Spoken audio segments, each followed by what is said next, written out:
Hi, I'm Michael Cazayoux. And I'm Adee Cazayoux, and you're listening to the WAG podcast. This podcast is about health, wellness, and personal development. Each episode is a short conversation between Adee and I on a single topic with actionable steps. We cover everything from food, mindset, fitness, and relationships. We started WAG because of the way health and fitness changed our lives, so we hope to share a tool or two that helps you along your way.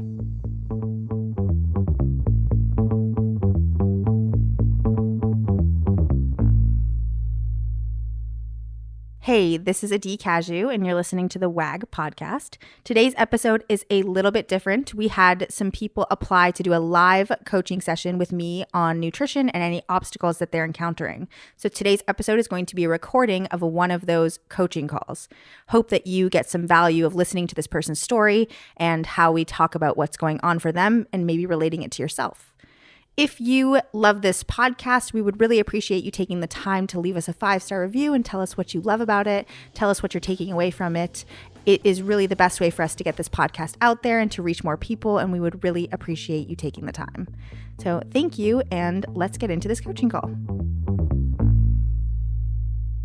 My first question for you, and I'm going to just probably ask you a bunch of questions. I might take some notes so that I have some things to reference back to. And what I'm going to start with is if you could wave a magic wand and this conversation would go exactly the way that you imagined it and would want it to go, what would happen by the end of it? Would enlightenment be way too much to hope for? I'm definitely not Buddha, but... No, yeah. No, I absolutely love the podcast because it's, I'll just ooze so much wisdom. It's ridiculous, especially for, y'all's age. Y'all are not old. So you and Michael just a lot of wisdom. So yeah, I don't know. And I don't even know really all of y'all's experiences or anything, but just the amount of tactfulness that y'all have in your relationship, I guess just that much awareness would probably be pretty awesome thing to wave my wand for. Okay. So increased awareness is what we're aiming for. Yeah. Okay. Sure. Yeah. Cool. I think we can do that. Well, we can aim for there. Yeah. You never know. So tell me a little bit about your nutrition in general. What made you fill out the questionnaire? Where are you hitting some struggles? So questionnaire really just because it got emailed to me and I love the podcast so much. I was like, okay, I'm sure she can answer a bunch of questions, whatever. But as far as nutrition goes, just very, very basic. I'm not even tracking anything. I did for a while, and then I was tracking macros. But for the most part, it's just been trying to be health conscious, I guess, if that makes sense. Just, okay, well, I'm not going to stuff myself. I'm going to try to keep to basic healthy foods, and then, I'll have what I want here and there. Lately, a little bit more here and there. So, but yeah, it's been very simple and not as intentional as I have been before. Yeah. So when you've been, and I'm not here saying tracking is the way. I haven't tracked my food for a very long time. So I totally get that. When you say you've been intentional in the past, what has that looked like? Is that when you were tracking your food, or has it looked different than that?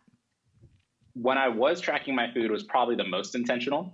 And so I did that probably around this time last year for maybe 2 months. And then by the end of that, I had gotten to the point to where I kind of knew the portions of what I was eating for the most part. And it was pretty easy for me to put my meals together. And then whenever I stopped intentionally tracking and I was like, I know what I'm doing, I can just put it together. My meals started getting bigger or started having different things on them because of course they would, it's only 1 or 2 more slices of bacon. And so it's just, I guess the most intentional though was around this time last year where I would just there's tracking. that myth of I've gotten on top of the ledge. I'm good. I figured it out. I'm going to stay here. There's this myth of confidence that comes with nutrition because the truth is you fall on and off the ledge all the time. Yeah. And it's really about having enough experience and confidence that no matter what happens, you can get back on top of the ledge. Right. Where, I mean, I guess my mindset too is like, it's been 2 months. It's basically a habit now for me to do all of this. And it's not a habit for me to be a human scale. So, right. Yeah. Totally. And you were doing that because what are your goals? Like, what are you trying to achieve? So I started CrossFit in October of 2018. And so I guess around this point where I started tracking, I was like 6 or 7 months into it. And I was having a lot of fun. And, you know, certain coaches were like, oh, yeah, this is what we're doing, like as far as nutrition goes, whatever. And then really then that's actually when I started to realize who you and Michael are. And so started following Working Against Gravity and stuff like that. Because whenever I first met you guys, I had no idea who you guys were at all. And for context, we met at the bank. Yeah. So it's not like, it's so funny. So funny how you meet people sometimes. Yeah. And so I've started following you guys. I was like, I don't even remember how I came across the nutrition. I think it like came across and I was like, why do I know that name, Working Against Gravity? And of course it was from the bank. And so started following you guys and a bunch of stuff like, you know, blogs and things like that. And I don't remember how I got started into tracking macros. I just remember y'all kind of incepted that idea into me of like, that might be a good thing. And so, and it sounded different than like other nutritionists that I'd heard like saying it and stuff. It was just all about deficit really, but whenever I heard it anywhere else. Mm-hmm. And so the way y'all approached it just gave me like okay, so I don't have to give up whiskey like all the time. Okay, great. Yeah, that's kind of what got me to start doing that. It wasn't even like a really big goal. It was just, I had started taking more into my health because before CrossFit, all I was doing was, you know, Gold's Gym, you know, 4 times a week, 5 times a week. And the same thing I'm doing now with my nutrition, which was just being health conscious and not like super intentional with how much I'm taking in of what. And then so after starting CrossFit and getting into that, I was being a little bit more intentional, like, okay, well, what is it, you know, what is having this many carbs, like for this many days in a row do for my performance at the gym? Not like I was looking like I'm going to be like the number one guy at my gym or anything, but Right. It was like, oh, cool. Like I can actually, you know, string together more than 5 muscle ups if I feel this way. And this is how I ate this week or anything like that. So yeah. Is that your main goal? Was that to improve your performance in the gym? Yeah. Yeah. It was, you know, I had my group of friends where it was just like, we were always just butting heads on who's going to beat each other in the next day's workout and whatever. And just got fun to be competitive. So yeah. Cool. It was mostly to beat them. Okay, cool. So when you say that being health conscious is kind of like the way that you're approaching it right now, what if you had to like define that for me, how would you define it? Trying to have color in each meal, mainly veggies would like be my source of color. My main source of carbs is rice just because it's super easy and I don't get tired of it. So I love rice. And then, you know, it's really just that, like having a good source of color, decent amount of carbs, and then a good source of protein, whether or not it's chicken, turkey. And then that's just most of the week. And then we'll grab something from a local place here and there. But that's, I guess, health conscious would just be like trying to like, if you were to think of like in a different term, if it was a song, it's like, okay, we've got 2 verses and a chorus that we can repeat if we want to, and we're good. That's a song. We're done. But yeah. Okay. So, so I get it. And I love that when you defined what health conscious means to you, you didn't talk about anything that you can't have. You only talked about the things that you do have, which is pretty cool. Yeah. It's less often that you hear it that way. More often you hear not having this or not having that or avoiding this or restricting that. So I like that you're focusing on the things that you can have. So right now, what does like a normal day of eating look like? Average. Don't give me your best day. Be brutally honest with me. 0 judgment over here. Average day of eating. They're kind of all over. It depends. Like, so I had to go into the office this week. And so it depends on what I'm doing that day. Mm-hmm. So if I wake up on time, sometimes I do eat something before I go to work. I go into work at 7 though. So majority of the time I would say I go in, I probably don't eat until 10 or 11, which is like around the time I take my lunch around 11. And so whenever that happens, it's just black coffee and water up until that point. And then I just call it intermittent fasting by accident.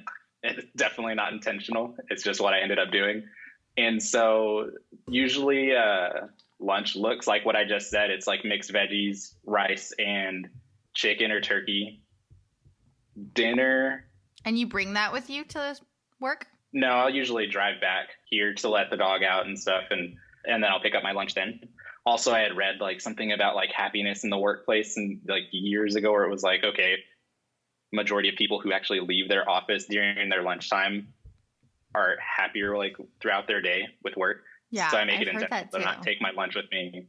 Yeah, I just make it intentional to not take my lunch with me so I don't sit at my desk and eat like during my, cause it's super easy. You're just like, I don't want to go anywhere. I'm just going to sit back and eat here. Mm-hmm. But yeah, and then dinner is all over the place. It really depends on the mood. If we have something here that we'll make, then we'll make that.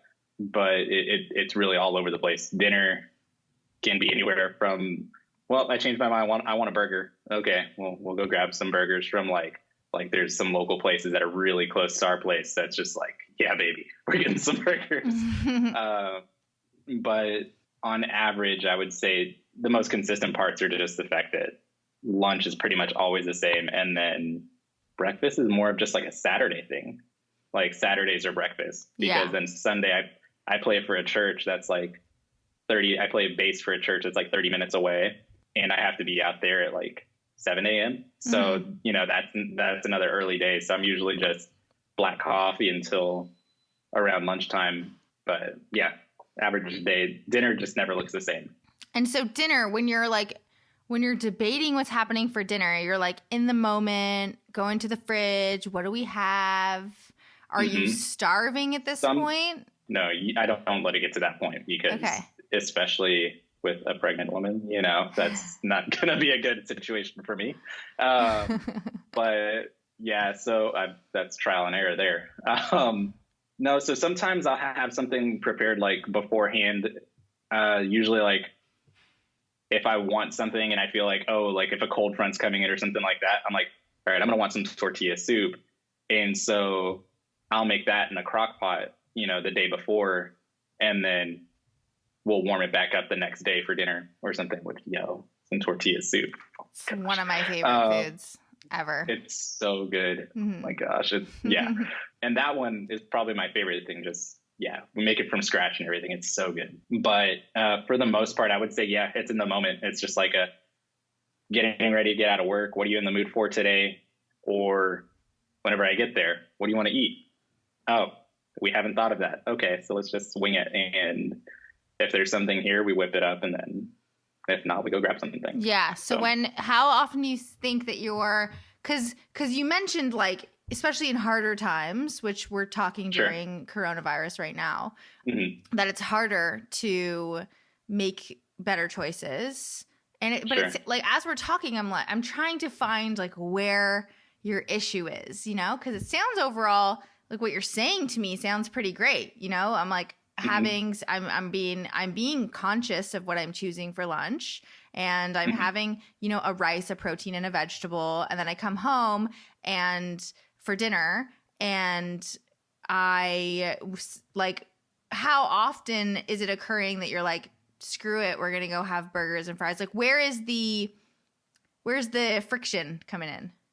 So lately, that's been the case more often than not, especially like with the way grocery stores got there for a while. I was like, I'm not going to a grocery store. Like, it's not happening. I was not going to go and deal with people was my whole thing. So the dinner part was, I would say like even probably like 4 times a week in the later part, like what's been going on lately. So the last month or so, and that's actually probably where it's gotten like the worst, was like the last month. Oh, man. I can feel it, but I don't know. Like, I guess like for the most part, it just kind of worked like just to the way I was doing things, but it never got any better. Like I would have those moments where I was like, okay, I'll be intentional for a month or two and sweet. I'm going to just, slowly slip back into what I've always done. And so I guess it's not even necessarily like, oh, there's like this huge problem where I'm stuck right here. It's mostly just like, man, I'm always right here. Like, and I'll hit like a little bump and then I go right back to where I was. Yes, sometimes actually that's even harder because what I'm gathering, and you can correct me if I'm wrong, this is just what I'm hearing, is you aren't in a spot where there's something like dramatic that you want to change, and you're being intentional sometimes, more intentional than other times, and you want to improve your performance in the gym, and especially now with the gym closed, that motivation goes way down because you can't go to the gym. You're not competing against your friends. It's like they don't know if I'm beating them or not. Right. And then we're gonna do just burpees for time. Yeah, and then you're also you haven't mentioned anything about wanting to change the way you look or losing weight or anything like that. So it would be a nice thing, but it's not like this. It sounds like it's not this huge concern or this huge motivation for you. You're like, I'm kind of comfortable with where I'm at,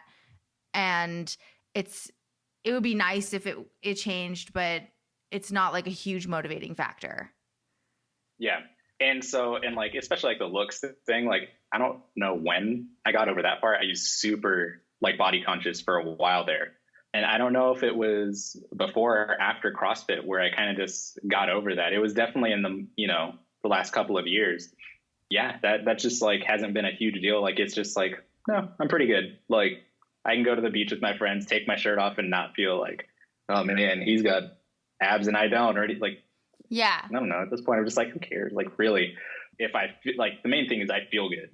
The last month, with the way things have been, definitely feel a little bit heavier, a little bit more sluggish than I had before. But for the majority, no, there isn't like some like detrimental spot where it's just like, man, something's got to change right here. Like, right. Yeah. Sometimes that makes it a little bit harder because it's like, this isn't that bad. And I don't feel that bad. And I feel okay. Yeah. But then there's this, you've had glimpses of what better could feel like. And you've had glimpses of that. And the motivation to stay up there is just lower. I see this happen all the time, which sometimes is a little bit trickier, even than when you're like, I am so motivated to achieve my goals and I have these very specific. So let's maybe try, and you're young too. How old are you? 29. 29. So like we're the same age basically. And you're like the impending doom is far away. Yeah. It's far enough away that you're like, I don't have to deal with this right now. Like I'm good right now. I can still kind of skate by making these choices without feeling so much pain that maybe you'd feel if you were in your 50s or 60s. It might feel a little bit different. So I want to try and inspire you or have a conversation around how do you want to treat yourself? Like, how do you want to treat yourself when you think about the way, because it's not just about eating healthy. It's not just about that. It's when I'm eating healthy, what kind of person do I get to be? What kind of dad will I be? What kind of husband do I get to be, or partner do I get to be? What when you imagine yourself being the best version of yourself, and it doesn't have to mean like I'm never having a burger and fries, but it's like what about that can we make so motivating that it's so present in your day every day? I guess especially thinking on the dad part, that's probably like the bigger thing that I've thought about. So like when I was younger, I always thought like, and when I say younger, I mean like 14, 15 years old, I thought I was going to be the super young dad like that. I was like, I'm going to probably have a kid by the time I'm like 20, 22, and I'm going to be that young, like little league coach dad, whatever. That's, I don't know, whatever, like that's what I thought. And then, I turned 25 and I'm like, oh man, I'm so glad I did not have a kid by the time I was 22. So looking forward though, it's just, I guess the biggest motivation wouldn't even just be like, it would just be to be healthy enough to still like school my kid. Like, he's going to be a guy. So I want to be able to run circles around him at least for a while. And like at least give him some competition whenever we're like, if we're doing anything physical, whether it's swimming or even weightlifting. I don't imagine that I would do CrossFit like for a super long time, at least as competitive as I'm being right now with like my friends. But yeah, it would just mainly be to be healthy for as long as possible, to like enjoy stuff with him. Yeah. Do you ever notice you behaving differently when you're on your best day versus your worst day? Like towards other people? A little bit. Yourself? Yeah, no, I definitely do. And I guess like toward people is mainly not even like an outward action. It's more of an, we'll call it like polite disregard, I guess is what I'll get. Like, cause okay, so if I'm like being super unhealthy for a while, I don't know if you've ever felt like just where your head feels almost like allergies, like your head just feels foggy. You feel like just real kind of out of it and just like I just want to go sleep. I'll get like that. And then it's not even like I'm going to lash out at anybody. It's just gonna be like, don't talk to me. Just like withdraw. I don't want to talk. Yeah. And so I'm going to be here in my spot. I don't want to talk to people. You all just enjoy your lives. I will enjoy me here, right here, my space, no passwords. Like, yeah. And I guess like, so when that's gone, it's like, all right, let's all do stuff. Like, I don't know. It's just, I become more enjoyable to be around probably. Yeah. I mean, So, I definitely do. I'm asking because I for sure do. When I'm having my worst day, I am shorter. I withdraw more. I am less patient. I am definitely less fun to be around for sure. Yeah.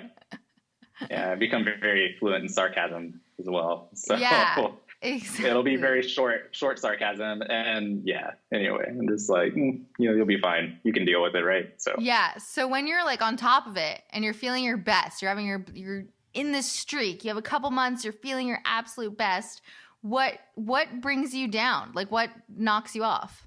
That can honestly be a number of things. And I guess whenever I mentioned hard times in the question also, that would be in relation to whether or not it's like fights with your significant other or which is something that's extremely relevant. I mean, high marriage, like, and so, or fights with family in general. I went through a point there earlier this year where I didn't go and see my parents or my brothers for a couple of months, and they only lived 2 hours away from me, which was extremely out of the norm. The only time that I hadn't seen them at least like twice a month was whenever I lived out of state. So those are the times where it's just like, okay, well, that's, all messed up. I don't care about that. I don't want to worry about my nutrition. I don't want to worry about anything other than what's like kind of right in my face. And so then nutrition goes out the window. Yeah. Do you find that like in the moment eating that food just like makes you feel good and it like kind of like helps you cope in a way? Yeah, 100%. Absolutely. Like it's just like the definition of comfort food is exactly what happens. And even like I can totally regret it right after, like just have complete remorse right after the meal and just be like, oh, that was a bad decision. Yeah. Have you ever regretted it like in the middle? I've totally been in the middle and I'm still doing it, but I regret it as I'm doing it. Like I'm already in the regret, but I'm like, it's okay. Yep. I'm there. I'm just like with my meal and just like regretting it already. And just like, well, this is who you are now. And then just, may as well finish it. Yeah, no, totally. And so, so in those moments, it just becomes like a comfort thing. Just like, okay, you know what? I want to have whatever Chinese food today and just like load up on everything that's in it. So yeah, totally. What other sources of comfort do you have? Music is one that I'll indulge in the opposite way. Like people will tell you like, oh, you're having a bad day. Listen to some happy music. I'm like, we're going real depression here. And I'll put on music where it's like, man, these guys, they're such good lyricists. Wow. How do you even convey how much you miss someone? Wow. That's just, and I'm like, that's going to get repeated now. And I will do that. I will, instead of having like, so I'll usually stick to, if I want alcohol, stick to whiskey just because I don't feel bloated or anything from it. But I do really enjoy beer, like craft beer. Like that's the one thing I miss about Austin. Then I'll just be like, you know what, forget it. And then I'll pick up, and they actually started selling some Austin beers down here. And so I'll pick up that beer and then I'll totally regret that the next day though, just because I feel that's one that I can absolutely like connect where it's just like, okay, I feel super bloated the next day. Even if it was only like 2 of them, like it just absolutely affects it. Yeah. Okay. So we have food, beer, and music. Mm-hmm. You got any more for me? I don't think so. I think we're good. Yeah. It makes total sense. You know, you're going through a hard time, especially like stuff with family. Like I really can totally relate. I live in another country for my family. I'm also having a baby, and it's just lots of things come up around big moments like that. I think it's a lot of it's like, it's not just for you. It's not just your moment. It's everyone's been dreaming about this moment too. So there's a lot that comes involved in that. A lot of pressure. A lot of pressure. And some family are just, you know, I call it spice tolerance. Like my family is very spicy versus Michael's family is not so spicy. Their tolerance for spice is just, our tolerance for drama is just super high. Like there's just drama all the time. So I totally get it. The coping with things going on. And I use food to cope too. Like that's been my MO since I was a kid, for sure. It's why I do what I do, I think. And I think something that could be really, really helpful is just finding other coping strategies other than beer and food. And I don't know if you're eating the food or drinking the beer while you're listening to the music, but just like anything that could help you feel, you know, more in touch with your emotions, or more in touch, like more present, or getting through them, that is not food or beer. Yeah. One thing I actually got into recently was the Enneagram, which helped a lot. And so because it was just like reading your junk mail, or just dirty mail just being read on like a pretty general standpoint, like from a test or something. And I dove really far into that for a few weeks. That was probably one of the bigger catalysts for like decent, like for a good way to cope with anything that I was going through versus the other. Yeah, the Enneagram, meaning like the personality test? Mm-hmm. Yeah, so what did it tell you? What did you get from it? So it, of course, tells you your type, which is, have you done the Enneagram? Yeah, I think I'm a 3, but I'm not totally positive. I need to redo it. Okay, yeah, so I'm a 2. And so, which is, they label it as the helper, but it's basically like, and so I was reading it and I was like, gosh, man, I do not want to admit any of this. Like, this is ridiculous. But so basically that I would put everybody else's needs before mine and almost pretend that I don't have any needs, and then get mad at people whenever it's just like, whenever I start to feel neglected, like I'm doing all this stuff for you, and none of you are here for me. Super interesting stuff. I mean, yeah, there's a podcast from Ian Cron, and it is just super fun to listen to because he's a really enjoyable guy, but he interviews different people that have different types of personalities. And I would listen to a few 2s, and I was like, man, this is like, it was like listening to myself talk. It was ridiculous. But it was really interesting. There was this mom who was being interviewed, and she was talking about her family, and she said that she started telling her kids something, which I can elaborate on, but she started telling them, your feelings aren't the boss of me, like to her kids. And so like if they were throwing a fit or whatever about not getting their way or whatever. And so I guess that's something that, like, whenever I'm going through stuff with my family and things like that, it's like, I can feel what they're feeling, and I don't want them to feel like, oh, whatever it is they're feeling, if it's a negative thing. And then so like I take it on myself to be like, it's my job, I have to fix that. Like as if I'm in control of how they're going to feel about whatever's happening. But anyway, yeah, there was a good month or 2 there where I was just all in it, listening to podcasts, reading books, and yeah. Did it say anything about how like the best ways to move through that kind of thing for your type? So they do give tips, and most of it is being honest with yourself about certain things. I feel like I'm going through everything again right now just because I've kind of neglected it for the past few weeks. But so being honest with yourself about like what you're going through, how you feel about it, what you need in the moment or in the situation. So example would be, fight with my mom, and where she feels like, oh, I'm being a particular way or coming off a particular way. And it's like, that's not at all what I'm trying to do. Like, I feel like you're stuck on this. I'm trying to explain what my point of view is, whatever. Yeah. And so I guess like one of the big things was just like, instead of shutting that down and being like, well, she's not going to get it, she just make her feel better about like how she feels about the situation right now. Be honest with yourself about what you need for you to get through this situation too. And that would end up, of course, leading to not having to cope with food or anything else. So, yeah. Like having hard conversations with people. Yeah, that's one that, so hard conversations is definitely something that's hard for me. Gosh, which is another reason that I love the podcast so much, because it's like a lot of what y'all, especially whenever y'all talk about relationships, it's nothing but hard conversations. And one thing, there's a guy named Richard Rohr. He's a Catholic priest. He's just ridiculously wise, though. He started talking about boundaries in this podcast that they have, and what that podcast is called Another Name for Everything, I think is what it was called. But so they were talking about setting boundaries, and it was actually a woman wrote in about setting boundaries with her parents for her kids, because she was her mom was putting this really religious, I guess, dogma on her kids. And she was like, and so she was like, that's not how we want to raise our kids. Like, we don't want to raise them as strict as you're trying to like impose on our family. And so she was asking like, how do I set boundaries with my mom for this when I don't want to hurt her feelings? And so Richard kind of laughed about it, and he was like, it's interesting.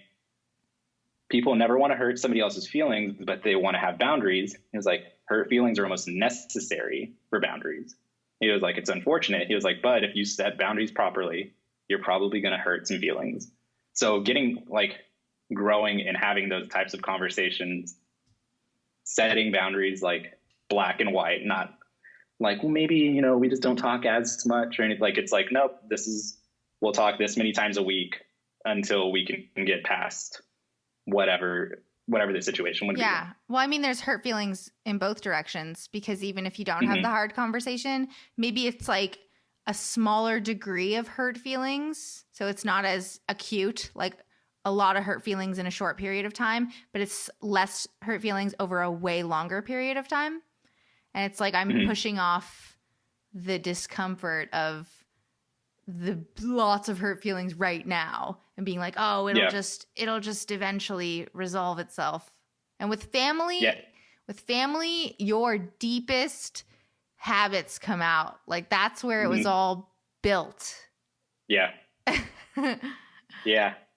And it never just goes away. Like, it doesn't, so it's learning to have those conversations it's been interesting. It's been fun, but I say fun. That's like a defense mechanism there. It's definitely not fun. I was going to say, I'm like, ours have not been quite fun, but no, it's one way of putting it.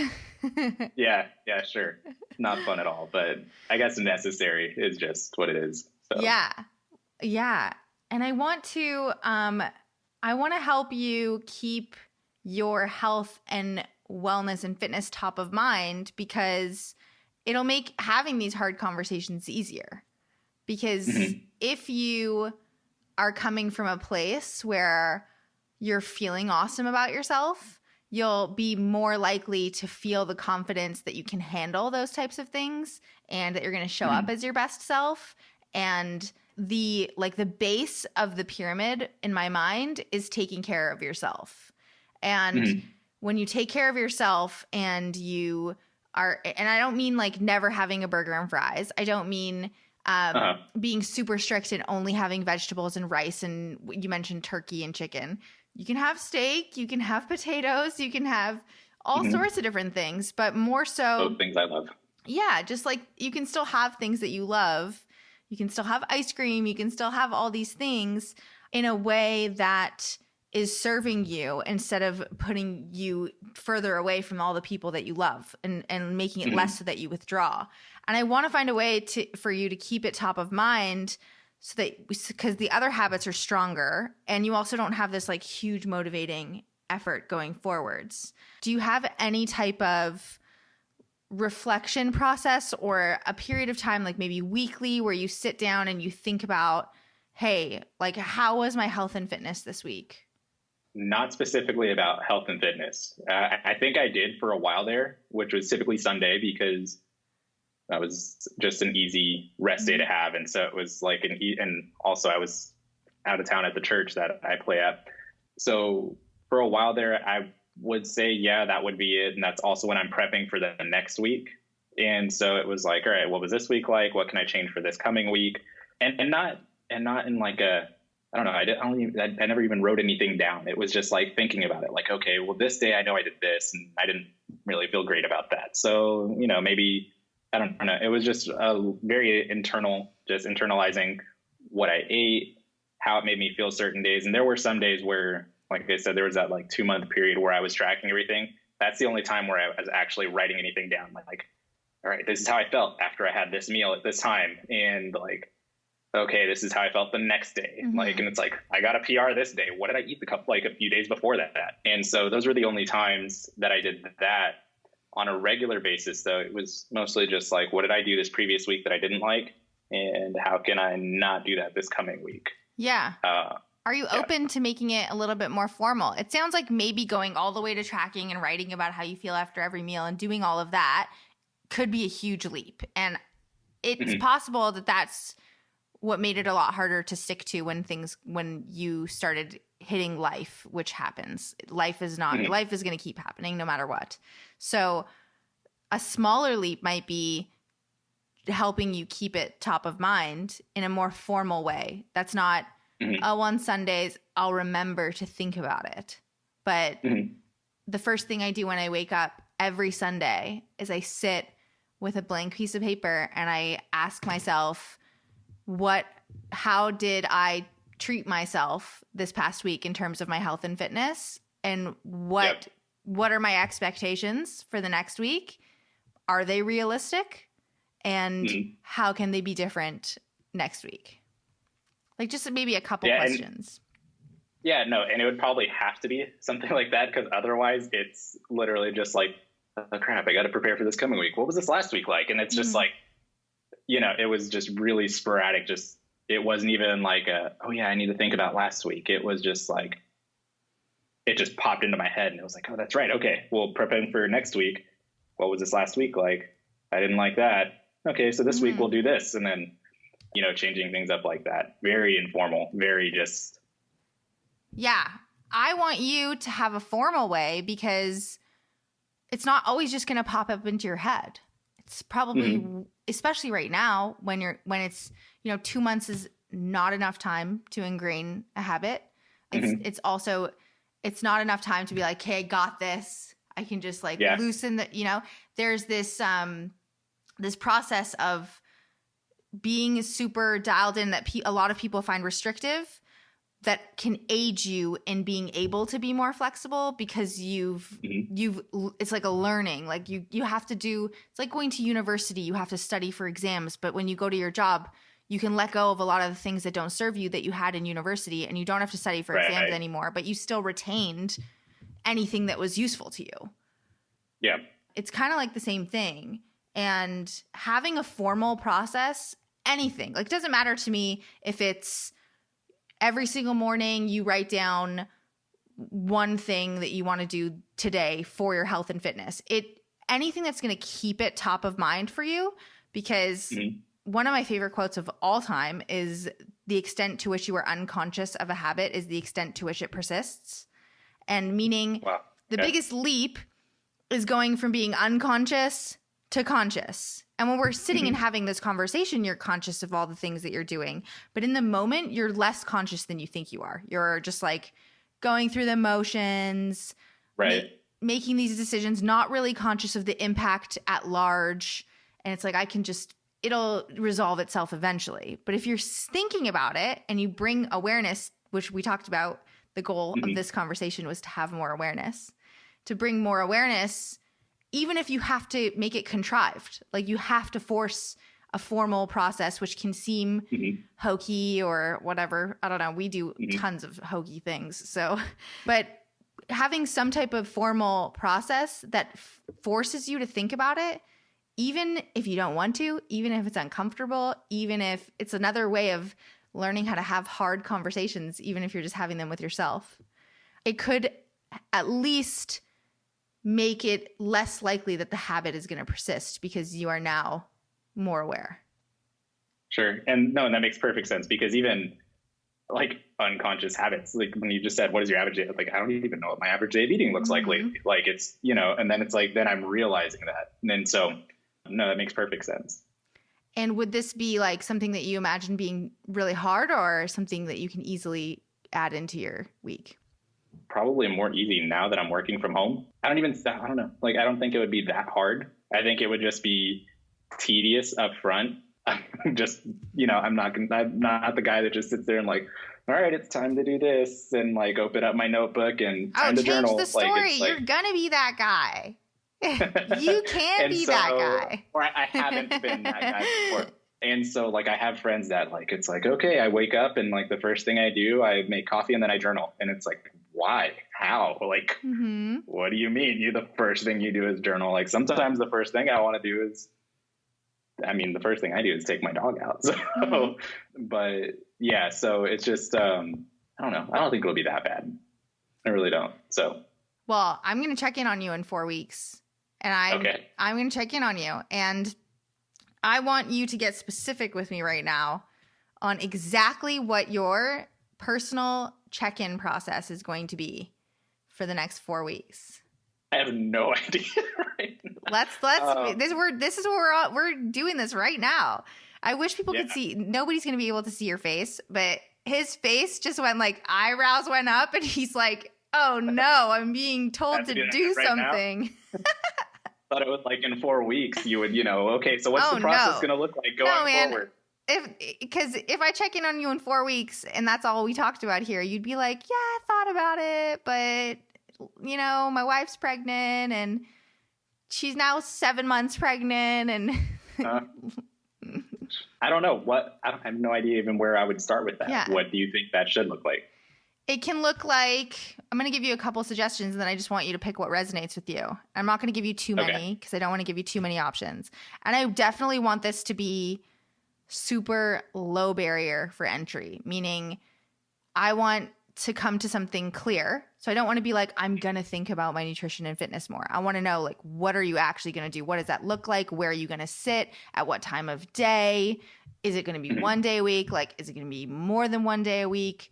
And it doesn't matter to me if even this like check-in with yourself comes, if anything comes of it. It's just an opportunity for you to think about it. Meaning that automatically you're going to do something about it because you think about it. And that's the whole quote. It's like, we don't want to remain unconscious of a habit because then it will persist. So we're trying to like bring awareness around something that you're currently just not super jazzed up about.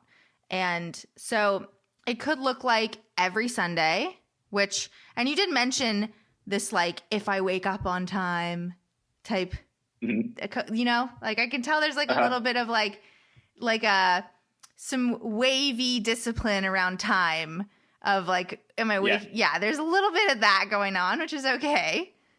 Yeah. Well, I had for a while there where it was like, all right, your entire day was planned and you had margin here and here for like mishaps or whatever, like for unexpected things that would happen. And so I just went like full opposite, like, oh, what is time? Like, I don't wear a watch, because my phone has the time on it.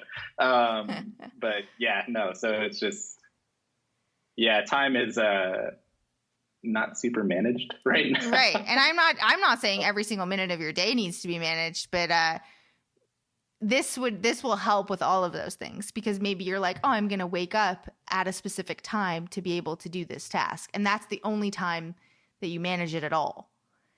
So it could be I wake up and I let my dog out, and then because that's happening every single morning. Like that's already Right. ingrained. You're already doing that. So if you stack a habit on that one that's already happening and you say, for the next 4 weeks, after I let my dog out, I am going to sit and think about one thing that I'm going to do to prioritize my health and fitness today.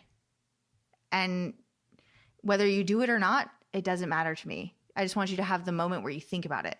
Like, what action am I going to take towards my health and fitness today? And then the next day, you let your dog out and you do the exact same thing. And it could be, that could be one. Mm-hmm. You could have on Sundays, you take a longer period of time, but it's like, what are you actually going to do? Like something that's like 80% likelihood that you're actually going to do it. Actually, that you just mentioned, let Riley out, and then what am I going to do today? One thing, just one thing. Yeah. No, that's extremely doable. Yeah. Yeah, I want it to feel like there's no way that I can't do this, because I promise you there will be days that you forget to do it. Yeah, no, and even like hearing you say it, I'm like, the only way I wouldn't do that is if I chose not to do it that day. Like that would be a conscious decision, especially if I just set a reminder, like, because I have work at 7 every morning. So it's easy to set a reminder at 6:15. I'm already up by then. So 6:15, hey, just a reminder pops up. What are you going to do for your health and fitness today? And yeah, like I said, the only way I wouldn't do it is if I chose not to do it. So yeah. And the other thing, okay, so that's what you're going to do. Every day you let Riley out, and then you're going to think about the one thing you're going to do for your health and fitness for that day. And the only other thing I'm going to add to that is that I want you to not choose something that's unrealistic for that particular day. So it's like something that is as easy as the thinking about it. Like I'm going to, you and your wife talked about getting burgers and french fries that night. You're like, I'm going to ask my wife if we can get something different. Or I'm going to do a 10-minute workout at the house. Or I'm going to go on a long walk during a break I have at work. It could be anything health and fitness related at all. Okay. And I don't want it to be like, I'm going to go run 5 miles. I'm going to do 1,000 lunges with a plate carrier. Exactly. That's what I'm trying to avoid. But 4 weeks, you're committing. 4 weeks. Yeah, I'm setting the reminder now. Okay, 4 weeks. I'm going to check back in on you. And I should do like Michael. What we usually do is like, if you don't do it, but you'd have to be totally honest. But if you don't do it, then you have to do like 1,000 burpees. Yeah, I remember whenever y'all did one thing like that. I don't remember 500. He made a bet with me about something about where subways are, and he lost, and he had to do 500 burpees. I have it on film. It was amazing. That sounds so awful. Oh my gosh. Okay, yeah, we can wager on this. Well, I just like, you're like competitive. You're like, I compete with my friends. 1,000 burpees is aggressive. That'll happen. 1,000 burpees is aggressive. Let's do 300 burpees. 300 burpees in one shot. Oh, one shot. Okay, so that's not over like X amount of days. No. Okay. In one shot, 300 burpees. That's what you got to do. If you don't do this for the next 4 weeks. Got it. And you can miss a couple of days here and there. Like I'll give you some leeway, but you got to be like 90%. 90%. Okay. 90%. Okay. That's doable. We got a deal? This is recorded. I got this on record. This is recorded. You're right. Think about that. Okay. So that's happening. All right. Do you have any other questions for me? Is there anything else I can answer? Off the top of my head, no. Right now, all I can think about is 300 burpees and how awful that would be. Yeah, sometimes if you can't find something strong enough to run towards, you can find something strong enough to run away from. Yeah. Definitely running away. I would much rather run away from burpees. Exactly. What an awful. Nope. Yeah, no, that's nothing off the top of my head, though. Nothing right now. Okay, cool. Well, I'm going to check in with you in 4 weeks, and Mhm. I want to hear about how it went. And no pressure, like if nothing comes of it, which I highly doubt that nothing will come of it, that's okay. Yeah. I just want you to think about your health and fitness every day. Okay.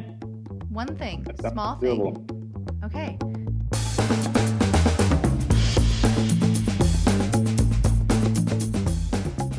Thanks for joining us.